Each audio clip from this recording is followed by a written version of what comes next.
কত রজনী শীতের মধ্যে কম্বলবিহীন কাটিয়ে দিচ্ছে, কত মা সন্তানকে খাবার দিতে পারতেছে না, তারপরও কাফির জালিমের কাছে তারা মাথা নত করে নাই।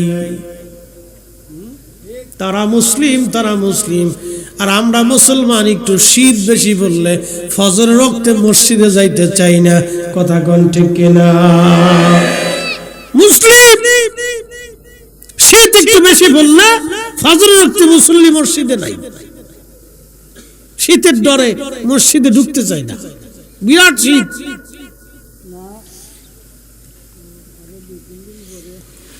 সিলেটের মুসলমান এই জমিন হযরত ৩৬০ আউলিয়ার পুণ্যভূমি শাহজালালের জমি। সিলেটের মুসলমান শাহজালাল আমিনী মুজাররিদি শুধু খানকার পীর ছিলেন না, তিনি শুধু হাতে তাসবিহ নিয়ে ঘোরেন নাই, জমিনে দ্বীন প্রতিষ্ঠিত করার জন্য তলোয়ার চালিয়েছেন। কথা কোন ঠিক? শুধু তাসবিহ পড়েন নাই, তিনি তলোয়ার চালিয়েছেন। শুধু তাসবির পীর ছিলেন না, তিনি তলোয়ারের পীর ছিলেন।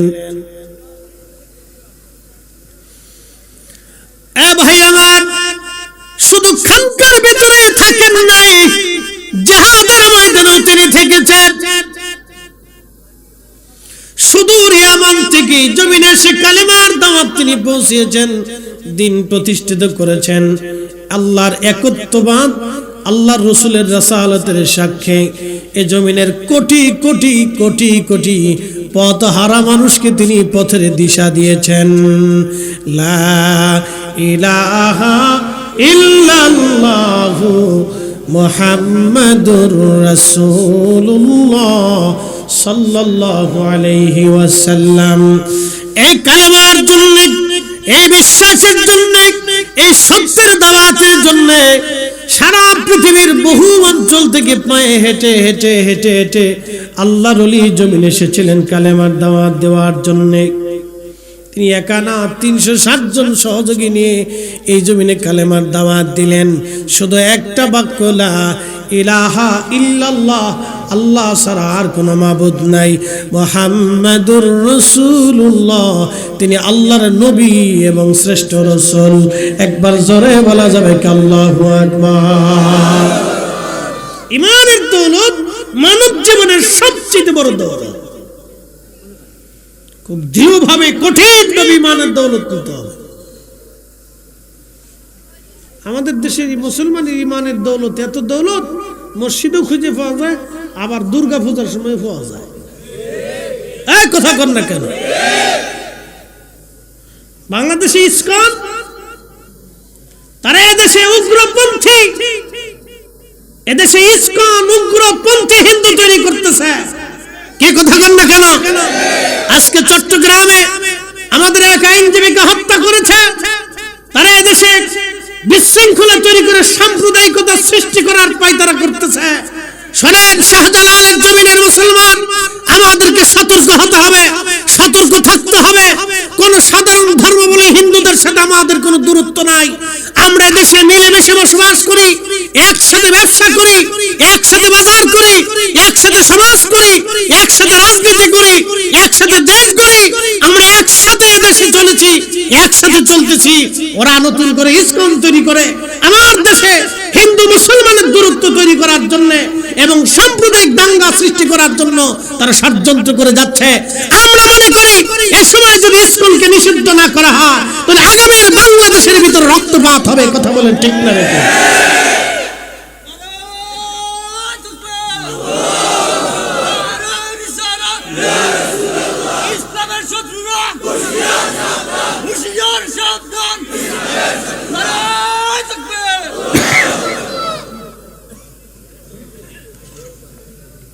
আমার দিকে তাকাবেন। সুলতানু জিল্লুল্লাহি ফিল আরদ, 1450 বছর আগে আল্লাহ রাসূল বলেছেন, শাসক গোষ্ঠীরা হচ্ছে জমিনে আল্লাহর ছায়া। আল্লাহ যেমন সব মানুষকে খাবার দেয়, শাসকরা সবাইকে খাবার দেবে। আল্লাহ যেমন সব মানবকে নিরাপত্তা দেয়, শাসকরাও নিরাপত্তা দেবে। আল্লাহ যেমন সবাইকে বাতাস দেয়, শাসকরাও সবাইকে বাতাস দেবে। সেই সুবাদে মুসলমানও যে অধিকার পাবে, হিন্দু সারও একই অধিকার আছে রাষ্ট্রীয়গতভাবে, রাষ্ট্রীয় পর্যায়ে তারও একই অধিকার, নাগরিক হিসেবে সে সুবিধা পাবে। আমি যে সুবিধা তারও সেই সুবিধা। তার মানে এটা না যে দেশে উগ্রপন্থীতা তৈরি করতে হবে, উগ্র হিন্দুত্ববাদ আমরা চাই না। আমরা যেমন এদেশে জঙ্গিবাদও চাই না, ঠিক ওই রকম উগ্র হিন্দুত্ববাদ ইসকনকে বন্ধ করতে হবে। কথা বলে ঠিক কিনা?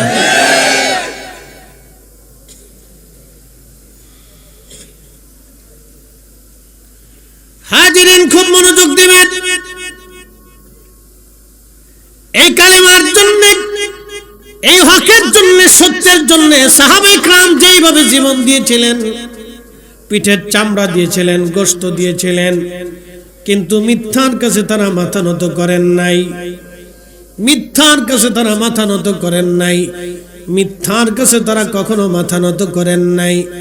হযরত সুমাইয়া কৃতদাস ছিলেন, খুবই দরিদ্র, শুধু বিশ্বাস করলেন লা ইলাহা ইল্লাল্লাহ, আল্লাহ ছাড়া আর কোনো ইলাহা নাই, আল্লাহর কোনো শরীক নাই, আল্লাহ ছাড়া আর কোনো মালিক আর কোনো রব নাই। আর তিনি সেই দিন শুধু স্বীকার করলেন মুহাম্মাদুর রাসূলুল্লাহ, মুহাম্মদ সাল্লাল্লাহু আলাইহি সাল্লাম আল্লাহর রাসূল। এই বিশ্বাসটুকু গ্রহণ করার জন্য সেই দিন দরিদ্র সাহাবী হযরত সুমাইয়া রাদিয়াল্লাহু আনহা এবং তার স্বামীকে কাফেররা ধরে নিয়ে গেল। ওই মক্কা ঘরে, ওই মক্কা ঘরে কাবা শরীফের ভিতরে 360টা মূর্তি কাফেররা স্থাপন করেছিল। 360টা মূর্তি আল্লাহর নবী নিজে পিটিয়ে ভেঙে ফেলেছেন, সাহাবায়ে কেরাম বের করেছেন।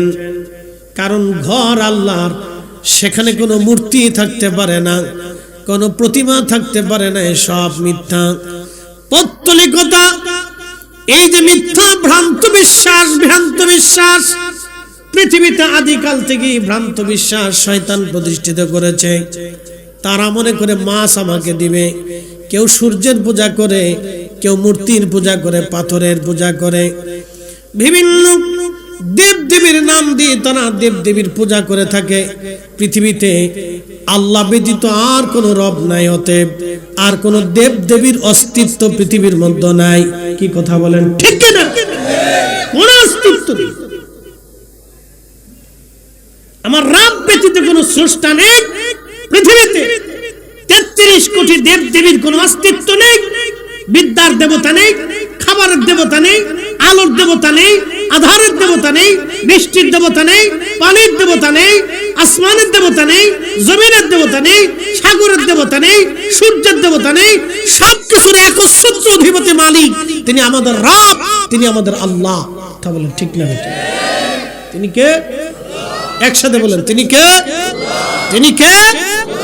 যদি একাধিক অস্তিত্ব পৃথিবীতে, খোদার অস্তিত্ব থাকতো, পৃথিবী ধ্বংস হয়ে যেত। কোন অস্তিত্ব নেই।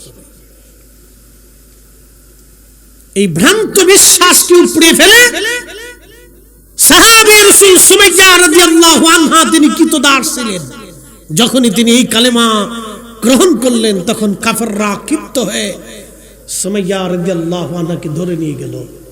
আহা, তার হাত পা গুলি বেঁধে তার গুপ্তাঙ্গের ভিতরে আবু জাহেল বর্ষার আঘাত করে করে নির্মম ভাবে কঠিন শাস্তি দিয়ে, আপনি কল্পনা করতে পারবেন একজন মা জাতি তার গুপ্তাঙ্গে বর্ষা মেরে মেরে কুচিয়ে কুচিয়ে সেই দিন তাকে শহীদ করা হয়েছিল। গগন বিদারী চিৎকারে আল্লাহর আকাশ জমিন ভারী হয়েছিল, কিন্তু সুমাইয়া রাদিয়াল্লাহু আনহার সাহায্যের জন্য কেউ আগে আসে নাই। সুমাইয়া শুধু একবার বলতেছিলেন, রব্বানা লা তুজি কুলুবানা বা'দা ইয হাদাইতানা। আল্লাহ, যে হেদায়েত তুমি আমাকে দিয়েছো, যে দ্বীন আমাকে দিয়েছো, যে ঈমান তুমি আমাকে দিয়েছো, আল্লাহ আমার হৃদয় থেকে ঈমান কেড়ে নিয়ে যাও না। আল্লাহ, এর উপর আমাকে ইস্তিকামাত থেকে আমাকে শহীদ হওয়ার তৌফিক দাও। আল্লাহ, আল্লাহ যে ঈমান আমি গ্রহণ করেছি সেটা যেন ছিঁড়ে ফেলে না দেই, সেটা যেন চলে না যায়। সেই ঈমানের উপর প্রতিষ্ঠিত থেকে সুমাইয়া শহীদ হয়েছিলেন। তিনি ইসলামের প্রথম শহীদ। লা ইলাহা ইল্লাল্লাহর জন্য, মুহাম্মাদুর রাসূলুল্লাহর জন্য, এই কালেমার জন্য একজন নারী সর্বপ্রথম জীবন দিয়ে শাহাদাতের অনুশোধন পান করে তিনি প্রমাণ করে দিয়ে গেছেন, এই দ্বীন সত্য, যার শাহাদাতের মাধ্যম দিয়ে জমিনে দ্বীন প্রতিষ্ঠিত হয়েছে, একসাথে বলা যাবেন আল্লাহু আকবার। আমরা দুর্গা পূজাতেও থাকি, মসজিদ ঈদগাহেও থাকি, লজ্জা করা উচিত মুসলমানের।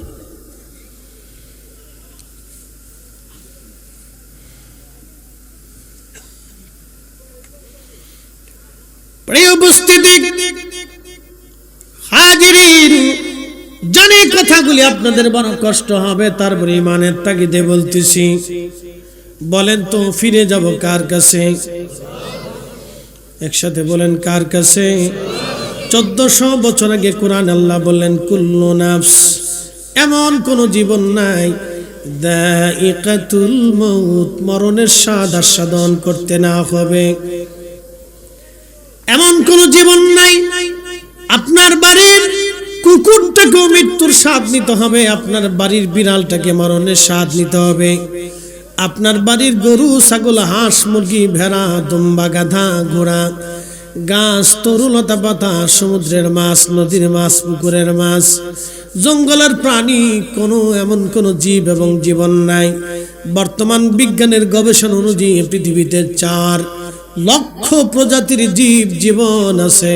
আল্লাহ বলে দিলেন হাবিব উম্মতকে জানায় দেন, এমন কোন জীব জীবন নাই যে জীব জীবনের মৃত্যুর স্বাদ নিতে না হবে। এমন কোন জীব জীবন নাই যে জীব জীবনের মৃত্যুর স্বাদ নিতে না হবে। 1450 বছর আগে কোরআনে আল্লাহ যাহা বললেন, 1450 বছর ধরে একটা শব্দ মিথ্যা কেউ প্রতিপন্ন করতে পারে নাই। কিয়ামত পর্যন্ত আল্লাহ চ্যালেঞ্জ দিয়েছেন, তোমরা কিয়ামত পর্যন্ত চেষ্টা করে দেখো আমার কোরআনের একটা হরফ তোমরা মিথ্যা পর্যবসিত করতে পারো কিনা।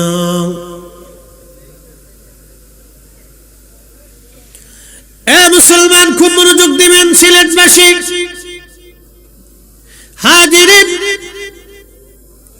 আল্লাহ 1450 বছর আগে কোরআন আল্লাহ বলে দিলেন কুল ইন্নাল মাউতাল্লাযী তাফিরুনা মিনহু ফাইন্নাহু মুলাকীকুম। তবে যে উম্মতকে বলে দেন মৃত্যু থেকে তারা পালানোর চেষ্টা করে, মরণ থেকে তারা পালায়।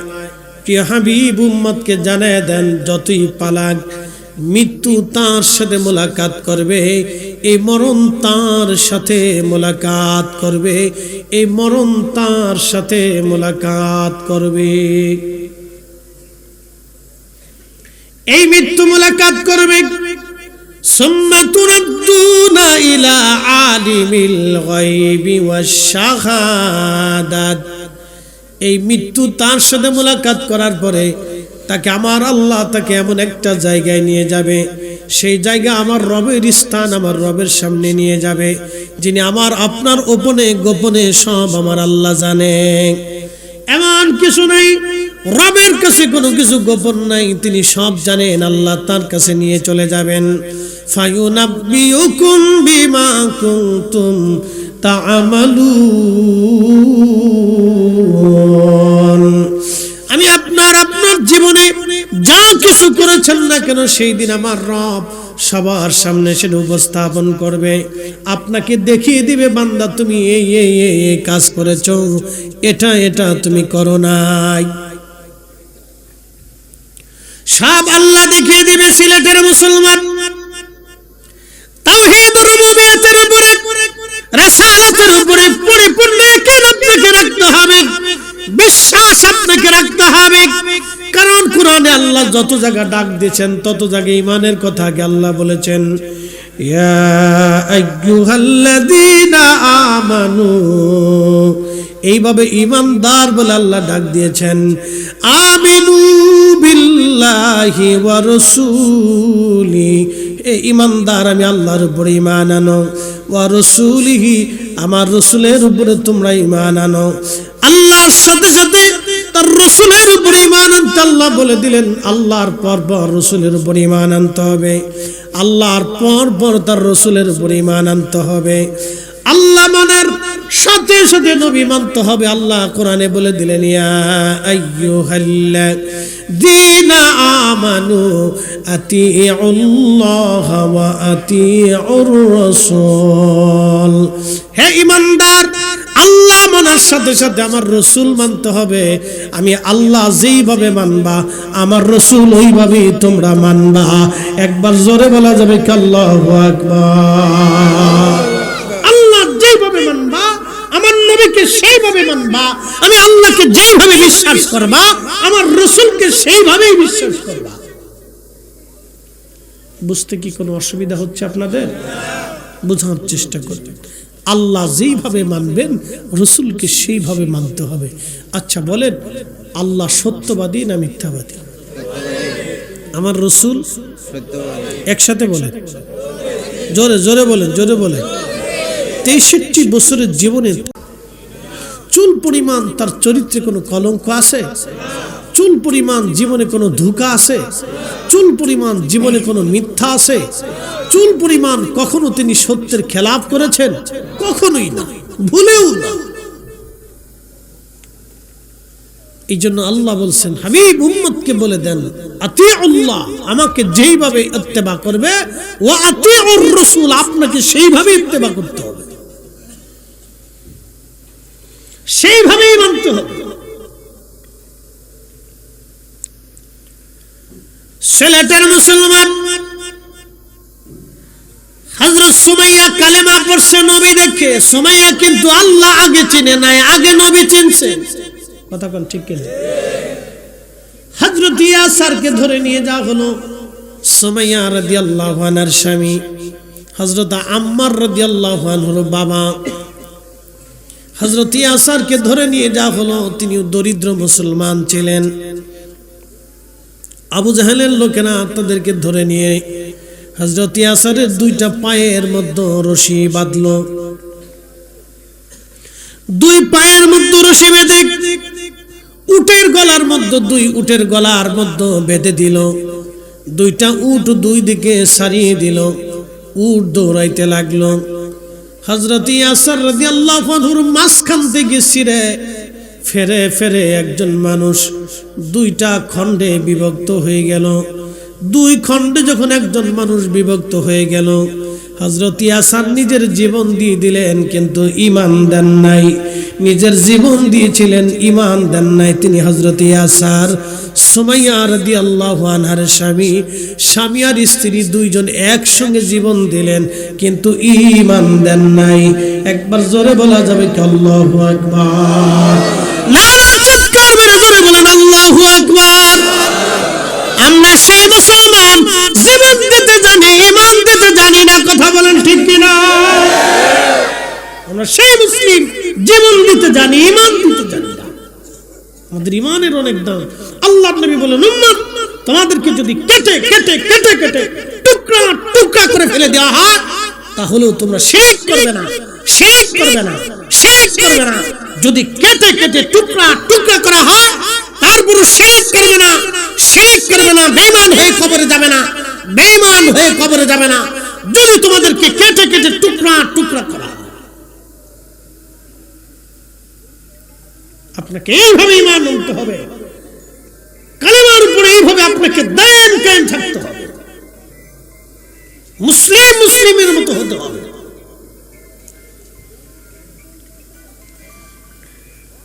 সিলেটের মুসলমান খুব মনোযোগ দিবেন। পৃথিবীতে বহু নিদর্শন আছে, জীবনের বিনিময়ে কেউ ঈমান তারা দেয় নাই, জীবন দিয়েছে কিন্তু ঈমান দেয় নাই, জীবন দিয়েছে ঈমান দেয় নাই। রাসূলের সাহাবী খাব্বাব রাদিয়াল্লাহু আনহুর পিঠের মধ্যে বড় বড় দাগ ছিল। গোশত জায়গা জায়গা থেকে উঠিয়ে ফেলে দেওয়া হয়েছিল।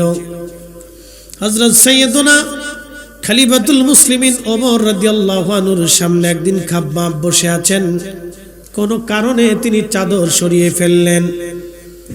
চাদর সরানোর পরে হযরতে ওমর রাদিয়াল্লাহু আনহু দেখতেছেন খাব্বাবের পিঠের মধ্যে জায়গায় জায়গায় জায়গায় জায়গায় গোশত নাই, জায়গায় জায়গায় গোশত নাই, জায়গায় জায়গায় গোশত নাই। এবং তিনি লক্ষ্য করলেন গোশত শুধু উঠেই যায় নাই, জায়গায় জায়গায় গর্ত হয়ে রয়েছে, সাদা সাদা হয়ে গেছে। সাইয়েদুনা ওমর জিজ্ঞেস করলেন, খাব্বাব রে, তোমার জীবনে কি কোনোদিন বসন্ত হয়েছিল? খাব্বাব ডাক দিয়ে বলেন, ইয়া আমিরাল মুমিনিন, জীবনে কোনোদিন বসন্ত আমার হয় নাই।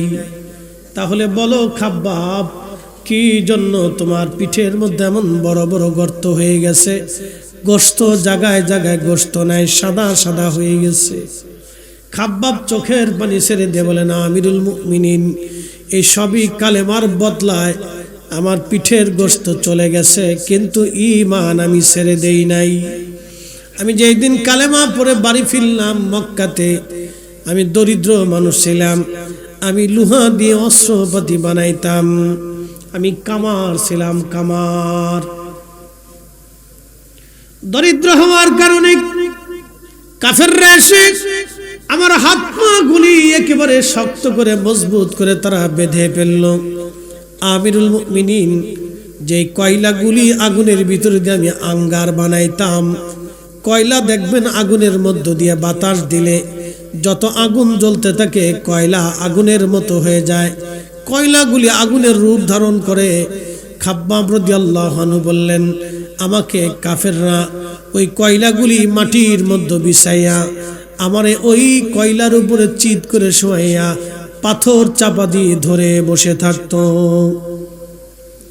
কয়লাগুলি দিয়ে পিঠের চামড়াগুলি পুড়ে পুড়ে পুড়ে পুড়ে রক্ত বের হয়ে কয়লা নিভে যাইতো আমিরুল মুমিনিন। তারপর ওরা আমাকে উঠাইয়া কয়লাগুলি আবার আগুনে আঙ্গার বানাইতো, আগুনের মধ্যে পুড়াইয়া কয়লাগুলি বিছাইয়া আবার আমাকে চিৎ করে শোয়াইয়া পাথর চাপা দিয়ে চাপ দিয়ে ধরে রাখতো। হুজুর, কয়লাগুলি পুড়ে পুড়ে আমার চামড়া পুড়ে, চর্বিগুলি পুড়ে পুড়ে কয়লা নিভে যাইতো, আমার গোশত উঠে গেল জায়গা জায়গা থেকে, আমার চামড়া উঠে চলে গেল, কোনোদিন আমার বসন্ত হয় না। আমিরুল মুমিনিন, এইগুলি সব কালেমার বদলা, কালেমার কারণে আমার এইরকম পিঠের গোশত চলে গিয়েছে, ঈমান আমি দেই নাই। একবার জোরে বলা যাবে কি আল্লাহু আকবার? তেলের গাড়ি তেলে চলে, হাওয়ার গাড়ি হাওয়ায় উড়ে, বিনা তেলে চালাই গাড়ি নবী সুলাইমান। আমরা সেই মুসলমান, আমরা সেই মুসলমান, ঠিক কিনা?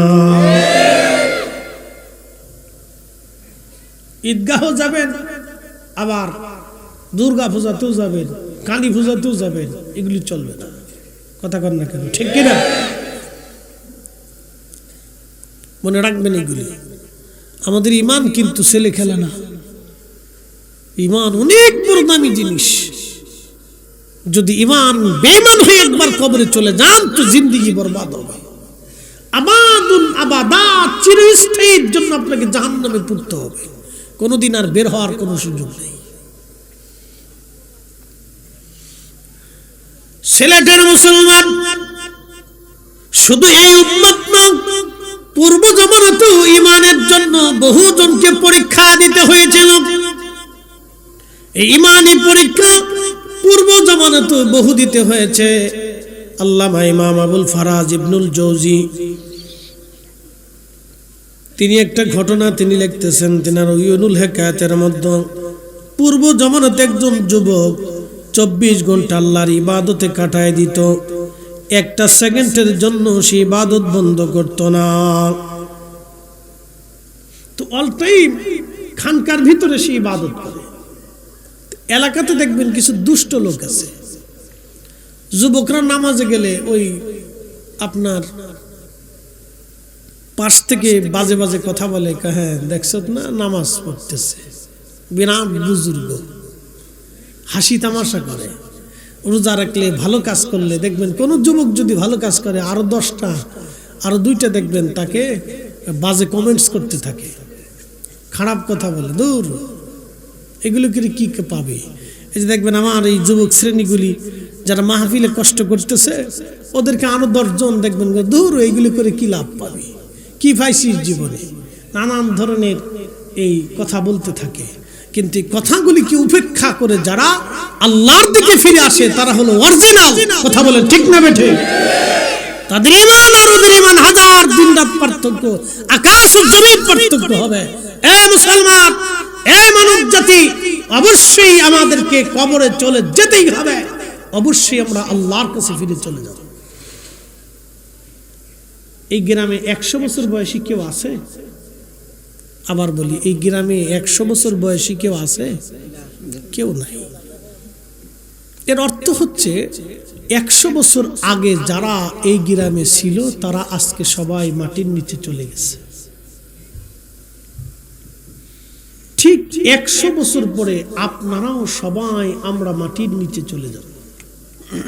নতুন প্রজন্ম আসবে, কোরআন ঠিক থাকবে, আজানও ঠিক থাকবে, মাহফিলও ঠিক হবে, কিন্তু আমরা সবাই মাটির নিচে। বলেন চলে যাব কার কাছে? একসাথে বলেন কার কাছে? কোনো সন্দেহ আছে? ফিরে আসার কোনো সুযোগ আছে? সনাতনী হিন্দু ধর্মের বিশ্বাস হচ্ছে যদি মানুষ পৃথিবীতে ভালো কাজ করে তাহলে ভগবান তাদেরকে আবার পৃথিবীতে পাঠাবে। কিভাবে পাঠাবে? কাউরে বানাবে ধনী, শিক্ষিত। ওই যে কবি একটা কবিতা লেখছে, আপনারা জানেন কিনা জানি না, আমি আপনাদেরকে বলতেছি। আবার আসিব ফিরে ধানসিঁড়িটির তীরে, বাংলায় এ নবান্নে, হয়তো শালিকের বেশে না হয় শঙ্খ চিলে। জীবনানন্দ দাশ, তিনি একজন সনাতনী হিন্দু ধর্মের কবি ছিলেন। কত সুন্দর করে তার ধর্মের বাক্য তিনি লিখে গেছেন। আবার আসিব ফিরে ধানসিঁড়িটির তীরে, নবান্নে এই বাংলায়, শঙ্খ চালিকের বেশে অথবা কাউয়ের বেশে অথবা হাঁসের বেশে, না হয় ছাগলের বেশে না হয় পাগলের বেশে। এই কি কথা বল না কেন? কি আজের বক্তব্য! কোরআন আল্লাহ বলতেছেন, ওয়ালা ইউআখিরাল্লাহু নাফসান ইযা জাআ আজালুহা।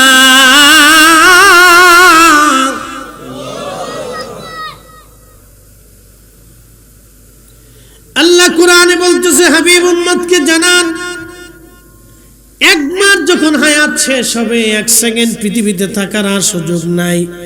কথা তো সত্য, হায়াত শেষ হয়ে গেলে কাউকে পৃথিবীতে থাকার আর কোনো সুযোগ নাই। এবং একবার আল্লাহর দরবারে চলে গেলে ফিরে আসার আর কোনো সুযোগ নাই। সুযোগ আছে? তাহলে সনাতনীদের বিশ্বাস হলো আবার আমি ফিরে আসব শঙ্খচিলের বেশে, বাংলায় নবান্নে, ধানসিঁড়ির তীরে, বাংলায় নবান্নে ফিরে আসবো আমি শঙ্খচিলের বেশে, অথবা কাউয়ার বেশে, অথবা কোকিলের দেশে কোকিলের বেশে, অথবা হাঁস মুরগি কুত্তা বিলের বেশে আমি আবার ফিরে আসব। কিন্তু আল্লাহ বলে দিলেন, হাবিব জানায় দেন, আমি মানব জাতি সৃষ্টি করেছি, তার আর ফিরে আসার কোনো সুযোগ আর নাই। তিনি আল্লাহর দরবারে থাকবে ইল্লিনে অথবা সিজ্জিনে। ভালো কাজ করে গেলে আল্লাহ জান্নাতে দিয়ে দিবে, খারাপ কাজ করে গেলে জাহান্নামে আল্লাহ শাস্তি দেবে। মূলত কোন বডি কবরে যায় না, কবরে যায় হচ্ছে তার রূহ, আল্লাহর দরবারে চলে যায় তার রূহ। বডি কিন্তু আল্লাহর দরবারে যায় না, এটা কবরের ভিতরে দিয়ে দেওয়া হয়, রূহটা চলে যায় আপনার সামনে।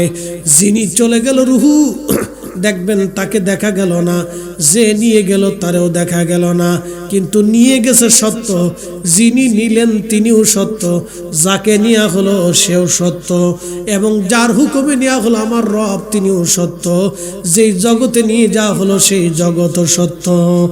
অবিল আখিরাতি হুম ইউকিনুন,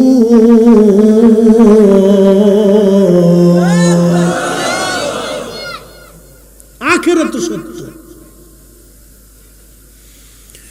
যাকে নিলেন তিনিও সত্য, যে নিলেন তিনিও সত্য। নিলেন কে? মালাকুল মউত। আল্লাহ কুরআনে তো বলছে, ফাইন্নাহু মুলাকিকুম, ওই মালাকুল মউত তোমার সাথে মোলাকাত করবে। তো যিনি নিলেন তিনি মালাকুল মউত, যাকে নিলেন তিনি আব্দুল করিম।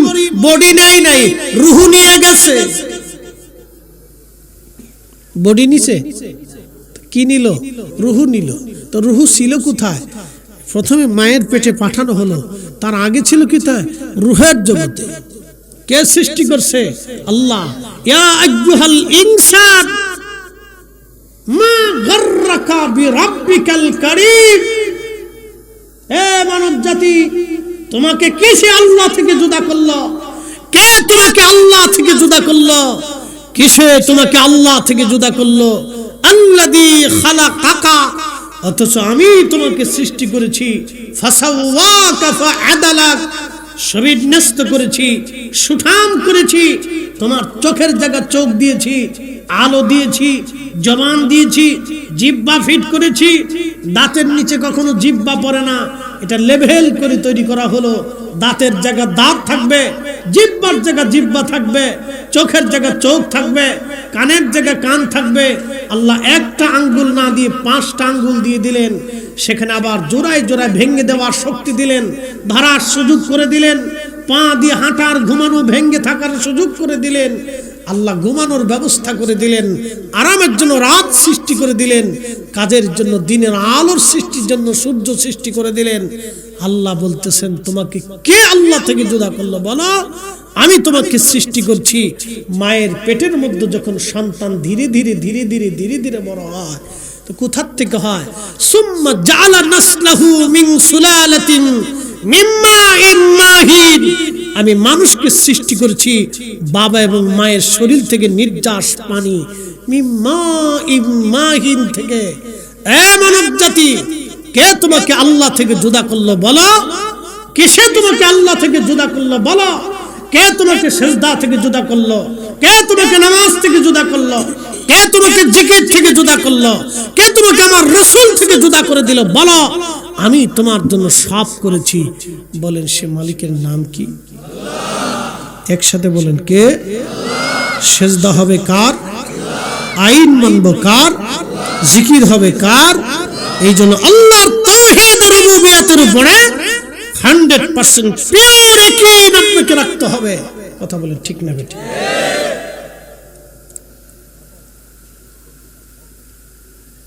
এই উপস্থিতি, এই কথাগুলি আমাদের জন্য অত্যন্ত জরুরি হয়ে গেছে। কারণ মুসলমান মসজিদেও যায়, মাহফিলেও বসে, দুর্গা পূজাও যায়। এই জন্য দুঃখে এই কথাগুলি বলতেছি আজকে।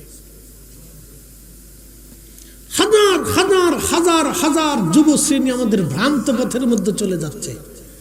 কে গাঞ্জুটি, হিরোইনসি, বাবাখোর, ইয়াবাখোর, সন্ত্রাস, লুচ্চে, কি কথা কর না কেন? হাজার হাজার হাজার হাজার লাখ লাখ কনসার্টের আয়োজন করবেন, দেখবেন যে যুবক যুবতীর অভাব নাই। এটাও কারো মায়ের সন্তান, মেয়েরাও চলে যাচ্ছে, এটাও কারো মায়ের সন্তান, কারো ভাইয়ের বোন হবে। এই মেয়েও দেখবেন জিন্সের প্যান্ট পরে, টি শার্ট পরে গায়ে দিয়ে, ও আমার প্যান্টও নিয়ে চলে গেছে, আমার শার্টও নিয়ে চলে গেছে, কয়েকদিন পরে জাঙ্গিও নিয়ে চলে যাবে। অবস্থা খুব বেগতিক, খুব কঠিন সিচুয়েশন চলতেছে। আপনাদেরকে বলি, বিলাই কি বাঘের পোশাক পরতে পারে? বলেন, বিলাই কি কোনোদিন বাঘ হইতে পারে? বাঘ কি কোনোদিন বিলাই হইতে পারে? নারী কি কোনোদিন পুরুষ হইতে পারে? পুরুষ কি কোনোদিন নারী হতে পারে? তসলিমা নাসরিন মরে গেছে, ফি নারি জাহান্নাম খালিদিনা ফিহা।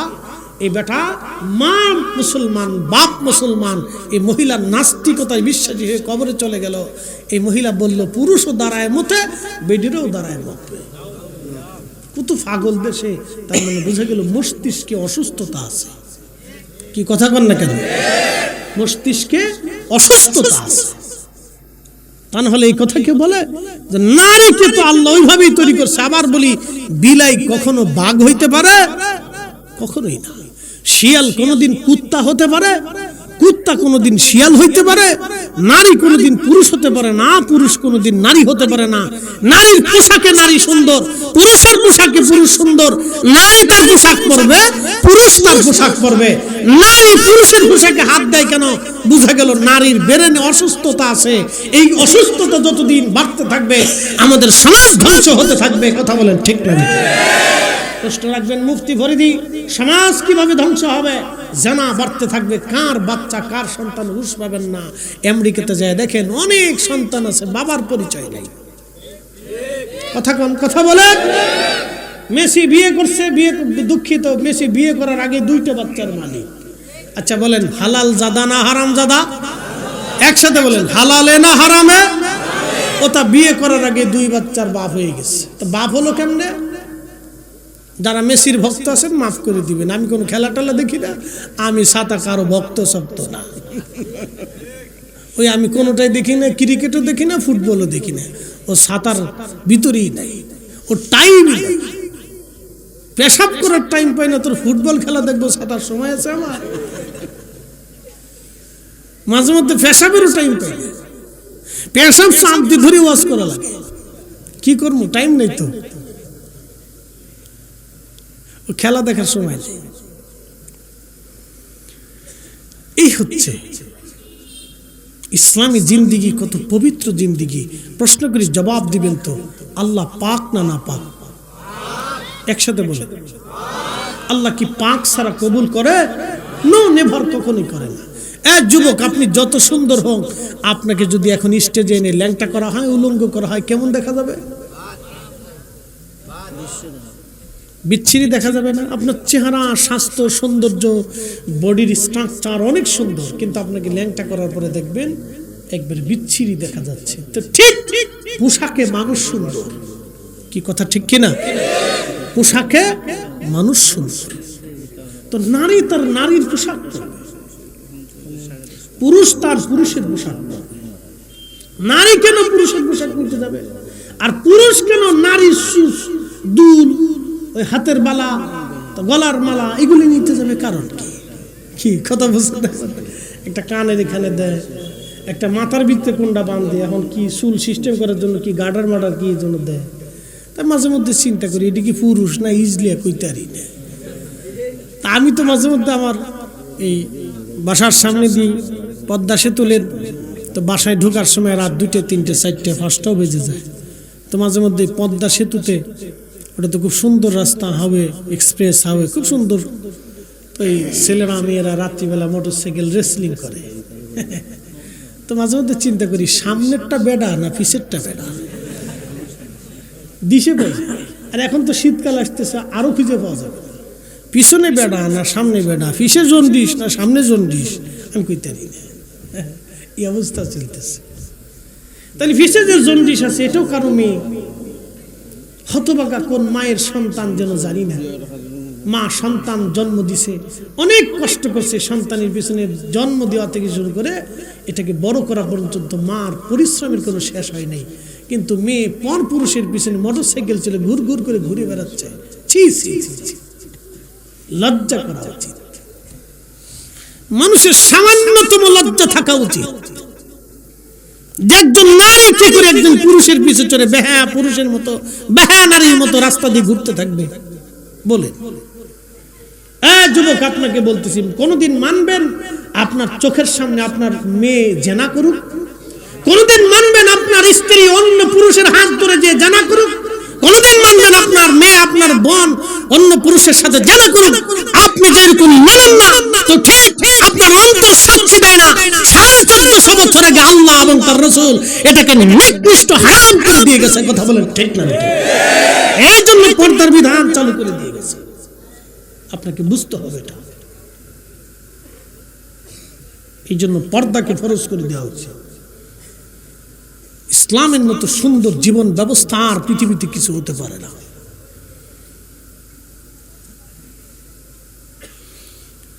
প্রিয় মুসলমান, খুব মনোযোগের সাথে কথাগুলি শুনবেন। বলছিলাম পূর্ব জামানাতে একজন বুজুর্গ সারাদিন 24 ঘন্টা আল্লাহর ইবাদতে কাটায়। তো লোকেরা সে তাকে উত্ত্যক্ত করতে থাকে, কিন্তু কোনো কথা সে বলে না। 24 ঘন্টায় সে তার খানেকার ভিতরে ইবাদতে থাকে। এলাকার বখাটে কিছু মানুষ চিন্তা করলো, এই যুবকটাকে আমরা একটু পরীক্ষা করে দেখি, পরীক্ষা কেমন। তারা একটা পতিতা নারীকে ভাড়া করলো। ওই পতিতা নারীকে বলল, যদি যুবকের সঙ্গে তুমি জেনা করতে পারো তাহলে তোমাকে এই পরিমাণে অর্থ প্রদান করা হবে। আপনি মনে রাখবেন, পৃথিবীতে যত বেহায়া নারী আছে দেখবেন তাদের কোনো শরম লজ্জা নাই। বেহায়া নারী যারা, তাদের কোনো লজ্জা শরম তাদের কিছু নাই, কোনো শরম লজ্জা তাদের নাই, লজ্জা শরম বলতে তাদের কিছু নাই। বন্ধু আমার,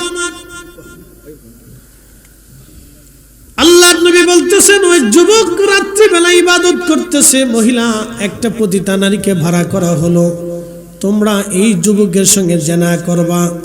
জেনা করার উদ্দেশ্যে মহিলাকে ভাড়া করার পরে এই মহিলা সুযোগ খুঁজতেছিল কোন দিন কোন সময় যুবকের কাছে যাবে। একজন যুবক 24 ঘন্টা আল্লাহর ইবাদতে কাটায়। ওই যুবকটা রাত্রিবেলা ইবাদত করতেছিল, আকাশে গুড়ি গুড়ি বৃষ্টি নামতেছিল, মেঘে বারে বারে মানে মেঘ চমকাইতেছিল, গুড়ি গুড়ি বৃষ্টি নামতেছে। ওই পতিতা মহিলা চিন্তা করলো, আজকে সুযোগ রে, এই পুরুষের কাছে আজকে যেতে হবে। তো খানকাটা একটু নিরিবিলি জায়গা ছিল। আপনারা জানেন দুনিয়ার যত অলি বুজুর্গরা ছিলেন তারা নিরিবিলি আল্লাহর ইবাদত করার চেষ্টা করতেন। নিরিবিলি, তারা সবসময় নিরিবিলি নীরবে থাকতেন। এই জন্য কেউ পাহাড়ে চলে গেছেন, কারো জীবনে আসছে পাহাড়। আপনারা বলেন, মাঝে মধ্যে বললেন যে হুজুর অমুক অলি মসজিদ বাদ দিয়ে পাহাড়ে চলে গেল কেন? শুনে যাবেন, আল্লাহর নবী নিজেও পাহাড়ের গুহাতে 40 দিন পর্যন্ত ধ্যানে মগ্ন ছিলেন। শুনে যাবেন, খন্দকে যদি যান তো খন্দকের পাহাড়ের পিছনে একটা পাহাড় আছে, জাবালে আবু সিলা। এই পাহাড়ের ছোট্ট একটা গুহা আছে, এই গুহাতে 3 দিন পর্যন্ত আল্লাহর নবী একাধারে সেজদার মধ্য থেকে আমাদের গুনার জন্য, ক্ষমার জন্য আল্লাহর নবী 3 দিন কেঁদেছেন। একসাথে বলা যাবেন আল্লাহু আকবার? না না হয় না, আরো জোরে বলেন, জোরে জোরে। খন্দকের পাহাড়ের পিছনের পাহাড় জাবাল আবু সিলা। এই জাবাল আবু সিলাতে নবীজি ছোট্ট একটা গুহার ভিতরে 3 দিন একাধারে সেজদায়। 3 দিন নবীজিকে মদিনাতে খুঁজে পাওয়া গিয়েছিল না। 3 দিন শুধু একই কান্না, অর্থের জন্য না, হাসান হুসাইনের জন্য না, ফাতেমার জন্য না, সংসারের জন্য না, স্ত্রীর জন্য না, বংশের জন্য না, একটাই বাক্য ছিল, ইয়া রাব্বি হাবলি উম্মতি। আল্লাহ, আমার উম্মত গুনাহ করে ফেলছে, আমার উম্মত গুনাহ করবে, আমার উম্মতের ভুল হবে, মাফ করতেই হবে, মাফ করতেই হবে, ক্ষমা করতেই হবে। 3 দিন সেজদার মধ্যে থেকে এই উম্মতের ক্ষমার জন্য নবী সেজদার মধ্যে কাটাইছে। আর এই উম্মত দুর্গা পূজায় যা, এই উম্মত সুদ খা, এই উম্মত ঘুষ খা, এই উম্মত ওয়াকাম করে, এই উম্মত আরেকজনের জমি মারে, এই উম্মত আরেকজনের টাকা মারে। কথা কোন ঠিক কি? এই জন্য আল্লাহ রসুল সেজদায় পরে কাঁদে নাই, তিনি কাঁদছিলেন আমাদের ক্ষমার জন্য। নবীর উম্মত, যুব শ্রেণীদেরকে আজকে বলতেছি, বৃদ্ধ বাবাজিদের বয়স হয়ে গেছে, এখন আপনাদের সামনে আমি যেইভাবে স্থিরতার সাথে শক্তি নিয়ে কথা বলতেছি, আগামী 10 বছর পরে এটা আমার পক্ষে সম্ভব হবে না। আমার ক্লান্তিতে আসবে। তো নেক্সট জেনারেশন আমাদেরকে তৈরি করে যেতে হবে। প্রিয় বন্ধু আমার, সিলেটবাসী এই যুবক মহিলা পতিতা ঘরের দরজার পাশে এসে টোকা দিচ্ছে। ভিতর থেকে যুবক ডাক দিয়ে বলল, কে? বলে, আমি একজন অসহায় নারী, বিপদে পড়ে গেলাম, গুড়ি গুড়ি বৃষ্টি, পথ হারিয়ে ফেলছি, দরজা খোলেন, আমাকে সাহায্য করেন। বুজুর্গ যুবকের চিন্তা, যদি এই সময় আমি তাকে সাহায্য না করি তাহলে এদেশের পুরুষরা যদি জানতে পারে তাকে ফিরে ছেড়ে নিয়ে চলে যাবে। একটা কথা আজকে বলে দিয়ে যায়, কোনো মায়ের সাহস হবে না তার মেয়েটাকে একা একা এখন ছেড়ে দিবে আর সে সিলেট পর্যন্ত নিরাপদে পৌঁছাবে, কোনো গ্যারান্টি নাই। একসাথে বলেন আছে? একসাথে বলেন আছে? কে নিরাপত্তা দিবে? হাকিকতে নিরাপত্তা তো আল্লাহর, কিন্তু বাংলাদেশে এই সিচুয়েশনে কে নিরাপত্তা দিবে? কোন সিচুয়েশনে দিবে? এই নিরাপত্তা একমাত্র পৃথিবীতে 4 জন দিয়েছিল, আবু বকর, ওমর, উসমান, আলী। এই 4 জনের খেলাফত আমলে এই নিরাপত্তা ছিল। নারী রাতের আধারেও হেঁটে চলে গেলেও কেউ জিজ্ঞাসা করে নাই কে যা, কিসের জন্য যাচ্ছে, কোনো জিজ্ঞাসা ছিল না। পুরুষ যুবক তাকে আগে দিয়ে সম্মানের সাথে পৌঁছাই দিয়েছে। সেই জামানা আর নেই। তবে হ্যাঁ, যদি পৃথিবীতে হযরত ইমাম মাহদীর মতো কেউ খেলাফত প্রতিষ্ঠিত করতে পারে তাহলে হতে পারে, কিন্তু আশা করব কিভাবে বলুন? তবে হ্যাঁ, ইসলামিক জীবন ব্যবস্থা, রাষ্ট্রীয় শাসন ব্যবস্থা যদি কায়েম হয় তাহলে হয়তো কিছু আশা করা যায়। কি কথা বলেন, ঠিক কিনা? তাহলে কিছুটা হলেও আশা করা যায়, আশা করা যায়। কিন্তু আমরা যে মানুষ, নিজেরাই তো খাদক, নিজেরাই তো খাদক। কত মসজিদ কমিটি মসজিদের টাকা চুরি করে খায়। অঞ্চলের যে কোনো থানা থেকে আমি এমপি হব, মন্ত্রী হব, উনি হতে পারতেন। কি কথা কন না কেন? কোটি কোটি মানুষ ওনাকে সিল দিত। কথা ঠিক কিনা? উনি দুনিয়ার এই মসনদটা চান নাই, কারণ দুনিয়ার এই মসনদের কলঙ্ক উনি গায়ে লাগান নাই। উনি আল্লাহ ও রাসূলের গোলামি করে কবরে চলে গেছেন। কথা ঠিক কিনা? কেন? যুগ যুগ ধরে যাতে মানুষ তাকে স্মরণ করে, দুনিয়ার কলঙ্ক উনি গায়ে লাগান নাই। রাজনীতির হিসাব পুরো আলাদা হিসাব।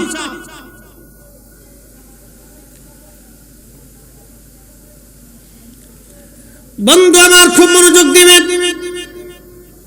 বুজুর্গরা সবসময় সহজ সরল হয়। রাজনীতির হিসাব হলো মারতে হবে, মরতে হবে, এখানে ঠকাইতে হবে, ওখানে বাস দিতে হবে, কার মাথায় বাড়ি, কার রক্ত চুষতে হবে, কোত্থেকে টাকা নিতে হবে, অন্যায় 2 নম্বর ন্যায় অন্যায়। হিসাব কিতাব না করলে রাজনীতি হয় না। বড় কঠিন দুনিয়ায় বর্তমান সিচুয়েশনে। এই জন্য পৃথিবীর অনেক বুজুর্গ রাজনীতি পছন্দ করতেন না, রাজনীতি গ্রহণ করেন নাই। ইচ্ছা করার জনপ্রিয়তা থাকা সত্ত্বেও তারা নেন নাই। এই যুবক মহিলা যখন বলতেছে দরজা খুলে দেন, দরজা খুলে দেয়া হলো। যুবক বলতেছে আপনি এত রাত্রে বেলা আমি বিপদে পড়ে গেছি। আলাদা করে তার ওই খানকার ভিতরে পর্দা টেনে দিয়ে যুবক বলল আপনি ওইখানে বিশ্রাম করেন। ওই কথা বলে আলাদা জায়গা করে দিয়ে যুবক নামাজে দাঁড়ায় গেল। নামাজ চলতেছিল, এমন সময় মেয়েটা সেজে গুজে এসে ওই যুবকের সামনে বারবার জেনা করার জন্য অঙ্গ ভঙ্গি দিচ্ছিল। আমাদের দেশের কিছু নারী আছে দেখবেন এমন কিছু অঙ্গভঙ্গি দেয় যেগুলো কাতি মাসের কুত্তা পর্যন্ত ফেল হয়ে যায়। জানি এই ভাষাটা অত্যন্ত কঠিন হয়ে গেছে, ভাষা শুনতে খারাপ শোনা যাবে, কিন্তু নারীদের জন্য এই সমস্ত অঙ্গভঙ্গি বেমানান। কথা কোন ঠিক না? নারী তার নারীর স্বভাব নিয়ে পৃথিবীতে চলবে। আমার কথা শুনতে খারাপ শোনা যাবে, কিন্তু মাত সহি মাত, বাকি ঝুঁকি মাতি নেই, সহি মাততেছি, বিশুদ্ধ মাত। এটা নারী কেন তার নারীত্ব নিয়ে থাকবে, তার একটা নারীত্বের শক্তি আছে, সেই শক্তি নিয়ে পৃথিবীতে চলবে সে।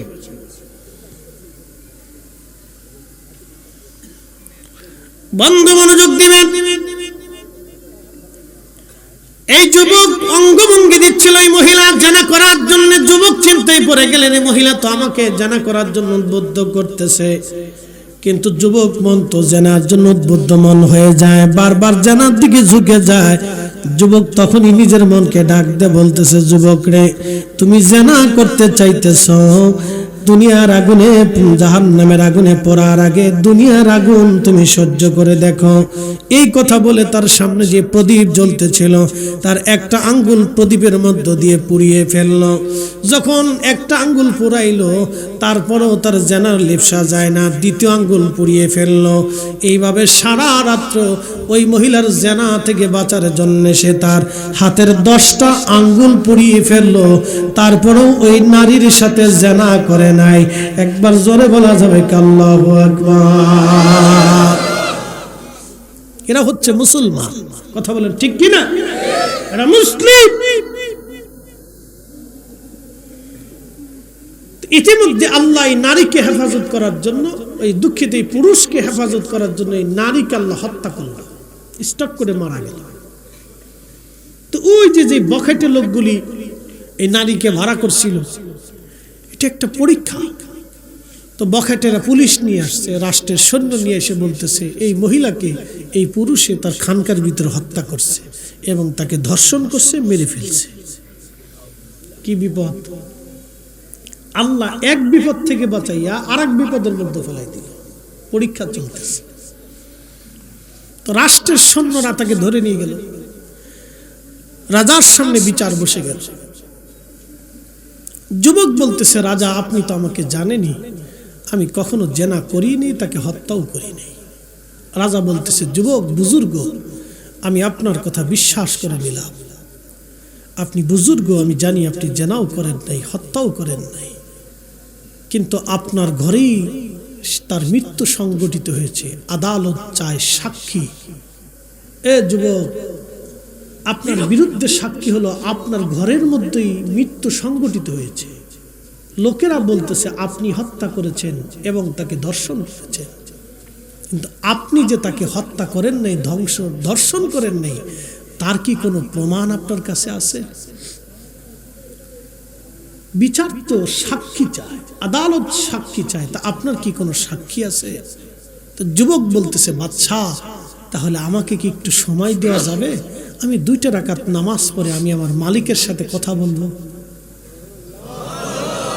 একসাথে বলেন, একসাথে।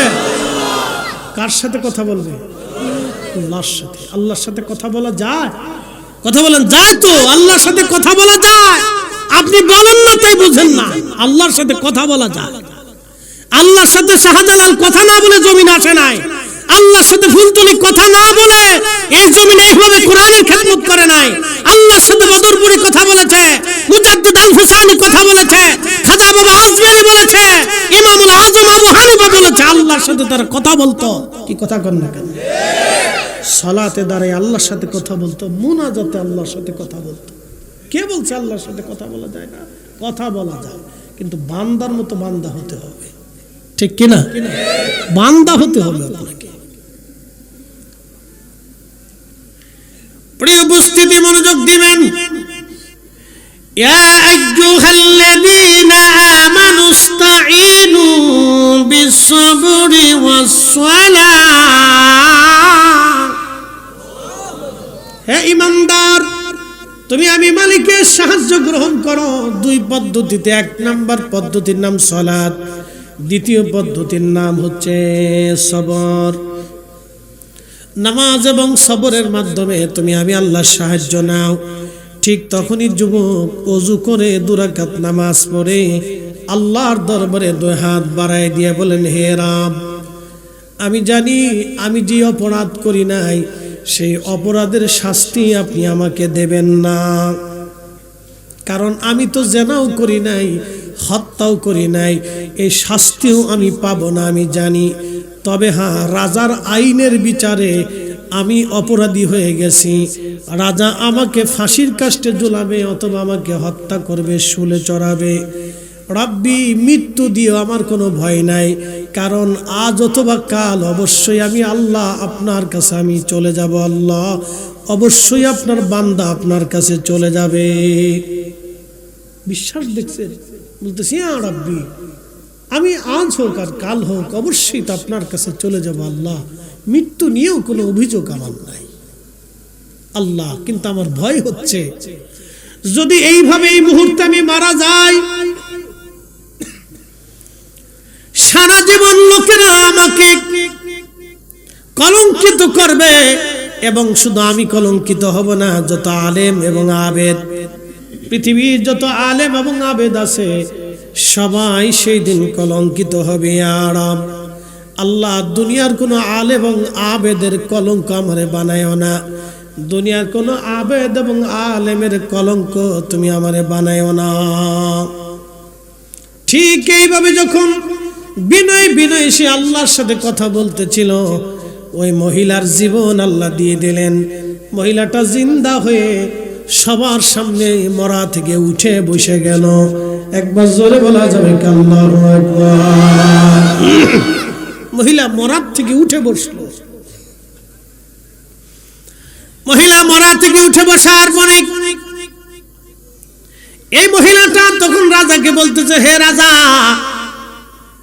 তুমি আমার হত্যার মৃত্যুর কারণে যাকে দোষী সাব্যস্ত করছো, যাকে আসামি বানাইছো, এই যুবক আল্লাহর ওলি, সে আমাকে হত্যাও করে নাই, আমার সাথে জেনাও করে নাই।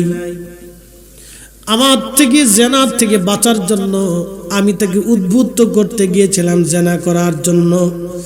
জেনার থেকে বাঁচার জন্য সে তার 5টা 10টা আঙ্গুল আগুনের মধ্যে পুড়িয়ে ফেলছে।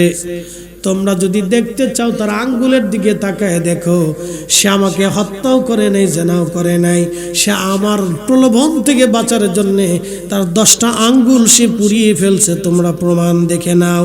এই কথা বলার পরে মহিলা আবার মৃত্যু সজ্জায় চলে গেল। রাজা দৌড়ে এসে দেখতেছে ঠিক তার 10টা আঙ্গুল আগুনে পুড়িয়ে ফেলছে, তার থেকে জেনার থেকে বাঁচার জন্য। রাজা ডাক দিয়ে বলতেছে, যুবক, আমাদের আর বোঝার বাকি নাই, আপনি আমাদেরকে ক্ষমা করে দেন, আপনি জমানার ওলি, জমানার বুজুর্গ। একবার জোরে বলা যাবে কি আল্লাহু আকবার?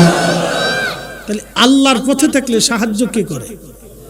একসাথে বলেন, একসাথে বলেন, কে করে? আল্লাহ করে। যুগে যুগে আল্লাহ তার এরকম প্রিয় বান্দা ওলি বুজুর্গদেরকে আল্লাহ সাহায্য করছে। কথা ঠিক কিনা? আগের যুগেও করছে, এখনো করে, আগামীতেও করবে, আগামীতেও করবে। প্রিয় উপস্থিতি আমার, একসাথে বলেন, আমরা ফিরে যাব কার কাছে? একসাথে বলেন, কার কাছে? তো আল্লাহর কাছে তো যাব, চলে তো কি নিয়ে যাব? 2টা জিনিস, মিষ্টি, বাদাম, সানাসুর, সোনা, গহনা, টাকা, দই, কলা, কিছু ফল, রুটি টুটি, এগুলো নেওয়ার কোনো সুযোগ আছে মনে হয়? 2টা জিনিস নিতে হবে, 1 নম্বর ঈমান, 2 নম্বর আমল। ঈমান আমল আপনাকে নিতে হবে। আল্লাযীনা আমানু ওয়া কানু ইয়াত্তাকুন। ঈমানে মুত্তাকিতে যারা পরিপূর্ণ হবে, লাহুমুল বুশরা ফিল হায়াতিদ দুনিয়া ওয়া ফিল আখিরাহ। দুনিয়াও চিন্তা নেই, আখিরাতেও চিন্তা নেই।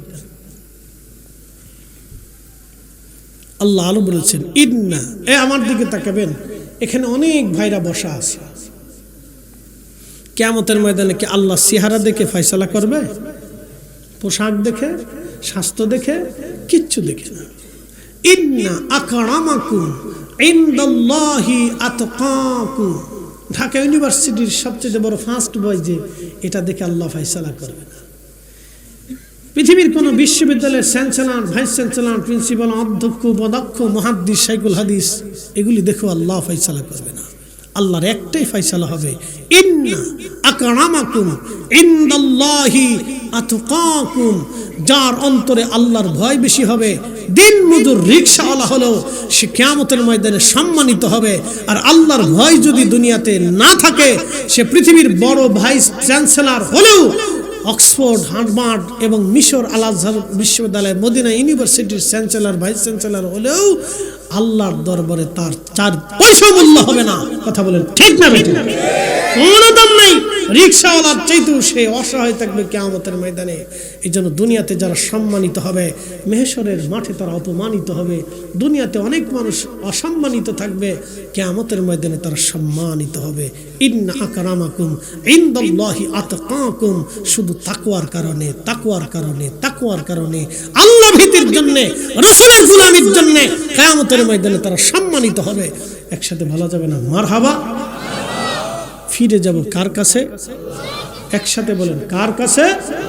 ওই মালিকের কাছে ফিরে চলে যেতে হবে। আমাদের আগে সবাই চলে গেছে, আমাদের আগে সব চলে গেছে, আমরাও চলে যাব। কিছুই নিয়ে যাওয়ার সুযোগ নাই, অল্প কিছু, কিচ্ছু নিয়ে যাওয়ার সুযোগ নাই।